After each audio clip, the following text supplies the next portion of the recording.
welcome to Extraordinary People in an Ordinary World. I'm your host, Beth, and I'm an ordinary person amazed by the extraordinary people surrounding us. This podcast is about people who live among us who are doing extraordinary things. You can expect to meet people from all walks of life doing things that may inspire you, make you want to change, or just simply sit back and delight in their stories. I have met the most extraordinary people in my ordinary world, and I am so grateful to have the opportunity to share their stories. Now listen in and enjoy. Your inspiration may be right here in this episode.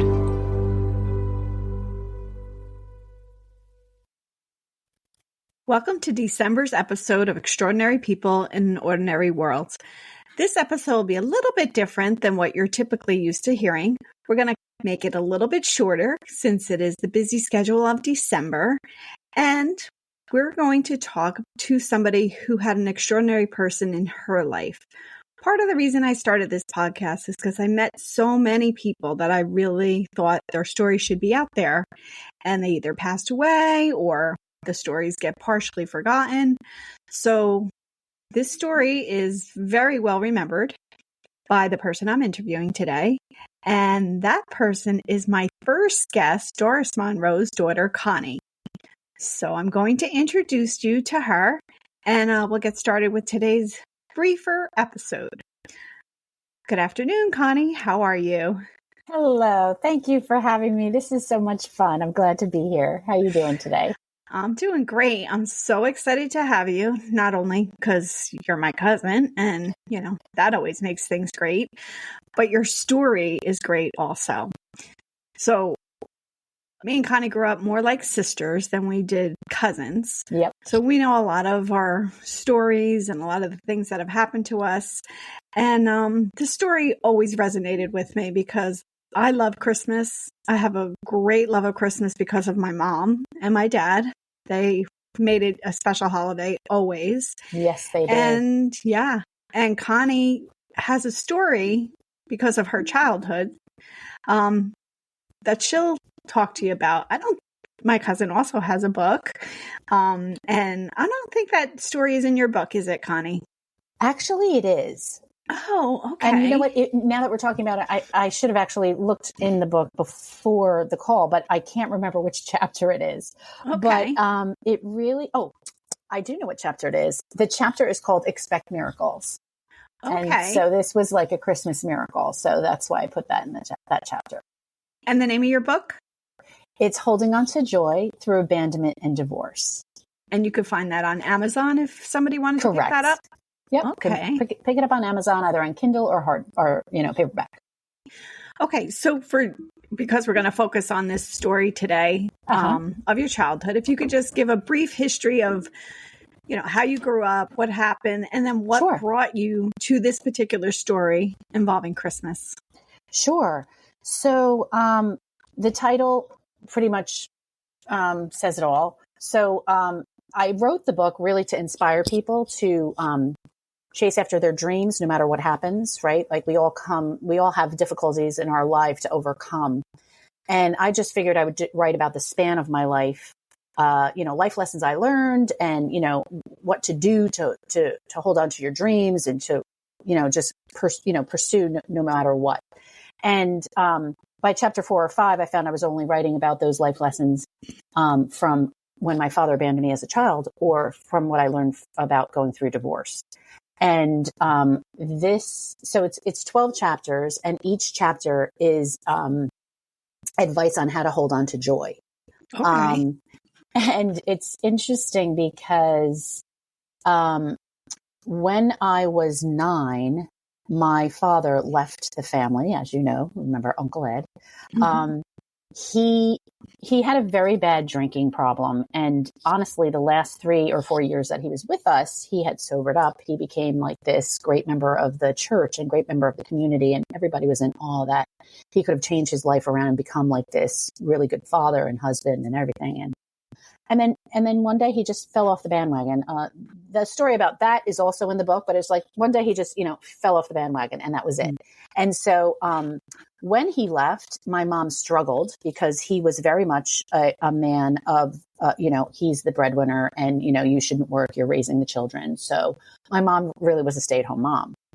And so when he left and, basically took whatever money was in the checking account and ran off, of course, my mom had to go to work immediately. And it was like nothing was matching up. And so she decided that maybe it would be better to, get educated in something that she'd always have work. And there was this opportunity for her to become a nurse. And it was her lifelong dream to become a nurse. And what better story to put in my book, because that's also part of it, right? She's the one who's inspired me to live a life of authenticity, right? And listen, a lot of people at that time were like, what? Just get a job. You can't be going back to school. This is going to mean like, oh my God, you're going to suffer and whatever. But my mom knew if I could just do this for 2 years, I know I'll never be out of a job, right? Hospitals always need nurses. And so that's what she did. And so at some point in the first 2 years of my father abandoning us, it did get hard. It was like, oh my gosh, like, wow, like there's no food in the cupboard, like holy mackerel. Like, I don't know. So now just a little bit of a background. My sisters, I have 3 sisters. You and I are the youngest of 4. I happen to have all sisters, where you have 1 sister and 2 brothers. But my sisters are 8, 9, and 10 years older than me, and they're a product of my mother's first marriage, right? So we did not grow up like half sisters. So they had a different dad than I did. But it's pretty relevant for the story because they had their dad, right? He was still in their life. And so for this rough Christmas that we were experiencing, they had their dad, right? So imagine being my mom and, you've got these 3 kids. She doesn't have to worry about them at Christmas because they've got their dad. But now she's got this, like, by that time I'm like 11 or 12, right? And so, it's really hard to think about because, like, as an adult, I mean, I don't have children, but I can only imagine what it took for my mom to do this. So here it is. We do our family tradition, which was my sisters spent Christmas Eve with their dad. And then mom and I would go to midnight mass at the St. Joseph's Catholic Church, where I grew up and went to school and everything. And she would either be giving out communion or doing the readings. But we did a midnight mass. It was really a lovely tradition because, my sisters had their dad. And so this was like, oh, this is great because we can be together and we can, have our own little Christmas Eve, right? So what happens is it was dire, and now I'm thinking as an adult, I'm thinking, wow, for my mom to have this conversation with me, which was, there's not going to be much of a Christmas. And so the both of us are in the living room. We did have a Christmas tree. And she was apologizing to me. She was actually quite sad. And she's like, I'm really sorry, but there's only going to be one Christmas present. And maybe you should open it now. And we were both crying. It was so sad. Oh, that is so sad. It really was sad. And as an adult, I can only imagine what that must have taken for her to do to her youngest child, right? But so as an adult, an adult, that's kind of, now you look back, that was kind of the gift. Her being able to talk to you about it and open up and share that moment. Totally. Mm-hmm. And so, we had our little cry. I opened the box. It was this beautiful sweater. And then we were sort of over it, and she's like, listen, we're going to go to Annie Lane's house tomorrow. Your mom, right? Mm-hmm. We're going to go to your Annie Lane's house. We're going to have a big dinner. We're going to be around lots of people. There's going to be tons of cookies because God knows your mom cooked enough cookies to feed the world, right? She sure did.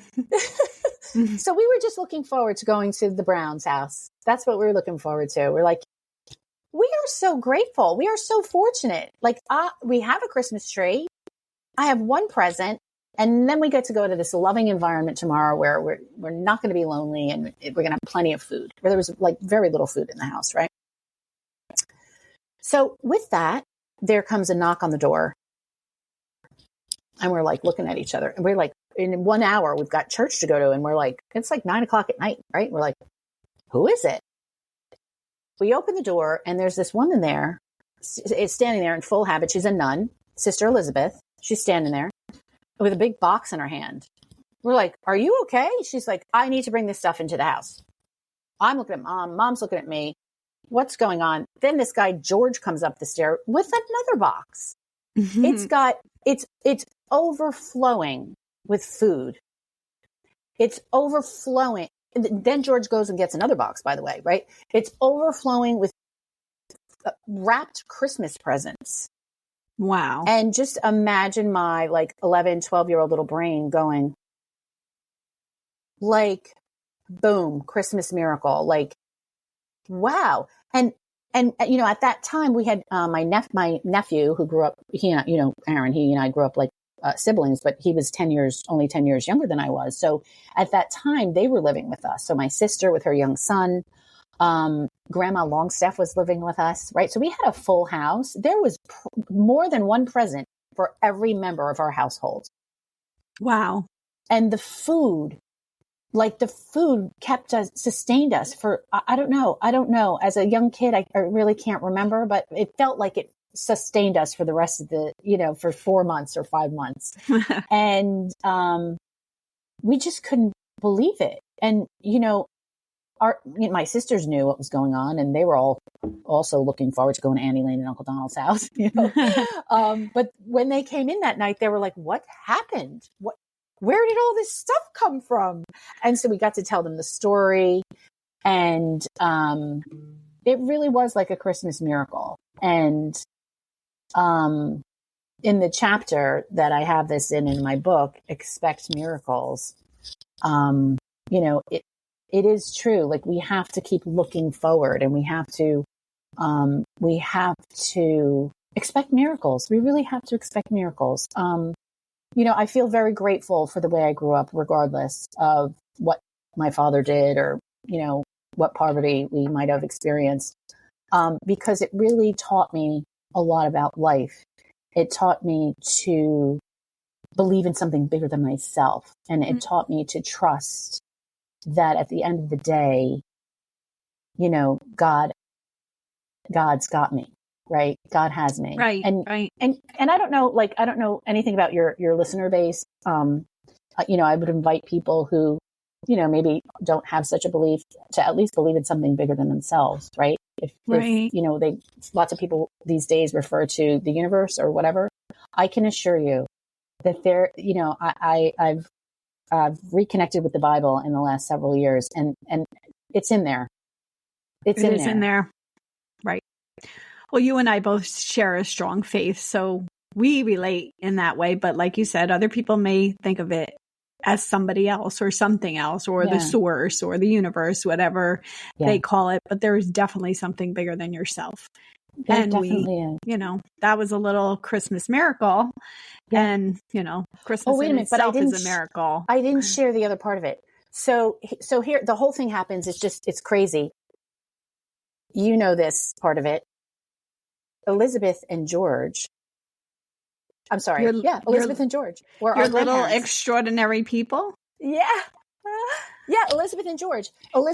So Elizabeth was our grandmother, right? Right. Your mom's mom, my mom's mom. Mm-hmm. That's what connects us. So that's Elizabeth. That was our grandmother. And George was our grandfather. Mm-hmm. Elizabeth. And these extraordinary people. I mean, Sister Elizabeth was just, this nun, like making sure that people were getting taken care of. And George, I don't even remember George that much. I just knew he did a lot of stuff for the church. And here it was, our grandpa George was already dead and gone, but Elizabeth was still living with us. But it was like, who better than to give us these gifts than Elizabeth and George? Right? That was the other part of the miracle. It was like, are you kidding me? Like, I didn't even put two and two together with that until I was older. That is very, what, as your mom would say, God acting anonymously, or no coincidences. Yeah, but, absolutely. When I think about, so it was Sister Elizabeth and this gentleman, George, both St. Joseph parishioners. Yep. So they're your two extraordinary people that night, but there were a lot of people involved in that little miracle. I'm sure that donated, right? Oh gosh. Yeah. I mean, when I became an adult and I became an active member, in my church and started coaching cheerleaders and the rest of it, I always made sure that we did something like that. Yeah. And because I knew that there would be some family or multiple families in the parish somewhere struggling the way we did. And I always made sure we gave back. I always made sure when I coached cheerleaders for about 6 or 7 years. And, again, wanting to give back. That's another chapter in my book, Give Back. One way to hold on to your joy is to give back. And so I just wanted to give back in that manner. And then every Christmas time, what would happen is we would collect presents, we would collect food, and we would say, what family needs this? And I never met, and it's meeting them is not the point, right? It's just knowing that it's out there. And I can just imagine some people getting a little list saying, there's an 11-year-old little girl who needs a Christmas present, and somebody going out and buying that present, and then them wrapping it up and not knowing where it went to, but knowing that, it made somebody's holiday a little bit brighter. I mean, I love every part of the story. I know the family, you, of course, my family, and I know how much it made you happy. But what I think I got out of it, and what I'd love the audience to get out of it, is that you're one person and you may be donating one gift to your Christmas tree at church, or your Christmas tree at your school or your job or wherever it might be. But that makes you an extraordinary person, regardless of how little that gift may be. I agree 100%. So little things matter. It had such an impact on me as a child. And to see my nephew, right? He's like running around that. I mean, what did Aaron know? He didn't know. He was younger than I was, right? Right. And the ripple effect, because listen, there's a woman I work with now. She's a sort of a colleague of mine, and she always talks about actions like this and how they go back to the community, right? It's kind of like what people talk about when they talk about a ripple effect. Right. If I hadn't had that experience, I mean, I can't tell you how many times I've done the whole gift thing. I can't tell you how many times. And so that then infects the next person, right? I was a little kid. I had nothing under the Christmas tree. This gift shows up, and it goes on. And it's like literally the gift that keeps on giving. Right. Right. I mean, I just love the story, and those Sister Elizabeth, your parishioner George, great people, making sure on Christmas Eve they're taking time out of their night to make sure somebody else is happy. Yeah, I mean, it was Christmas Eve for them too, and there they were. And I remember it was freezing cold outside, and my mom wanting them to come in and have a cup of coffee or something, but they had more people to deliver to, so it just was really it's really funny because I haven't talked about this story in a long time, and of course I know it, and I've told it, and I've written about it, and published about it, and I literally just now when I was telling you the story, I had to hey, keep yourself in check, because I could have just started blubbering. Like, it really is. Like, I'm 55 now. I was 11 when that happened, and it's just amazing because it really does. It's the whole It's a Wonderful Life. Right. It's like that whole thing that no man is a failure who has friends, and we have to remember that we are all, it's kind of like we're all in this together, and we have to remember those people who are to themselves, right? Maybe they don't feel like they have a lot of friends, but we have to look out for each other, because that's what makes, that's the essence of Christmas spirit, isn't it? 100%. So in the, keeping it brief, like we said we were going to do, I'm going to ask you one final question. Sure. From that story, and you gave us a couple little messages you learned, what would be your overall lesson I learned, something you like to share with everyone? I guess it would have to be that in our darkest moments, we have to expect the light, no matter what. I can remember being very sad, very, very sad, and feeling like, wow, this has got to be, because it wasn't easy growing up to begin with. My father, like I said, the last few years, he was great, but, he was kind of erratic. And then when that was really apparent that, wow, we can't even rustle up a Christmas Eve dinner. Like, it was like, whoa. And so what I know is, and one of the reasons I'm so grateful for that experience is that as an adult, when I've had dark moments in my adult life, and I think back to that moment, I think you're going to be okay. Yeah. And anyone who's feeling any type of despair, you know, it's going to be okay. It is. It is. So your Even though it might extraordinary not seem people like or your little angel showed up in the form of a nun and a middle-aged man. So Yeah, there's it's so angels true. out there for everybody. We just have to keep our eyes open. Absolutely. And Mr. Rogers used to say, look for the helpers. Aw. When you need something, look for the helpers, because there's always someone who's willing to help. Always. Great message. So we're going to end our episode, and I want to thank you so much for joining me today. And thank you for having me. And Merry Christmas to everybody. Yes, Merry Christmas. Merry Christmas. God bless us. Thank you for joining me on Extraordinary People in an Ordinary World. I hope you enjoyed today's show. Please share with a friend. If you know an extraordinary person, I would love to hear from you so that I can feature them on the show. Please email me at bethextraordinarypeople@gmail.com, or you can message me on Instagram at extraordinary_people_podcast. I look forward to hearing from you. And in the words of Saint Mother Teresa, not all of us can do great things, but we can all do small things with great love. I look forward to our next extraordinary person, the first Friday of next month. See you then.